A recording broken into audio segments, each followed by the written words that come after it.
അലർജിയുമായിരുന്നു. നമ്മുടെ ആരാധന മധ്യത്തില് യേശു മകളെ സൗഖ്യമാക്കി ഇവിടെ വന്ന മകൾ പരിശുദ്ധാത്മാവിനെ പ്രാപിച്ചെന്ന് ഈ മകളെ സാക്ഷ്യപ്പെടുത്തുന്നു. അതുപോലെ തന്നെ തന്റെ സഹോദരൻ വിദേശത്തായിരുന്നു. 2 മാസത്തോളം ആ മകൻ വെളിയിൽ ഇറങ്ങുന്ന സമയം താൻ സഞ്ചരിക്കുന്ന വാഹനം മറ്റു വാഹനമായിട്ട് ഇടിക്കാൻ തക്കവണ്ണം പോകുന്ന ഒരവസ്ഥയുണ്ടായിരുന്നു.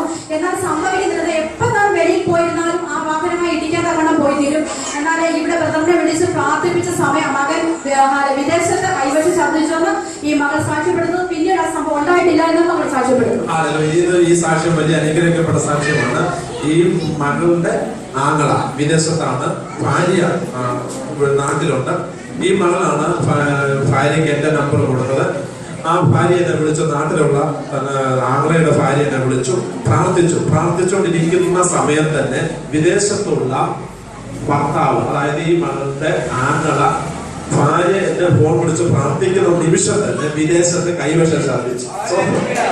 അതിനു മുമ്പ് തനിക്ക് എപ്പോഴും അപകടങ്ങളും ആക്സിഡന്റുകളുമായിരുന്നു. എന്നാൽ കൈവശം ശ്രദ്ധിച്ചതിന് ശേഷം തനിക്ക് യാതൊരുവിധ അപകടവും ഉണ്ടായിട്ടില്ല.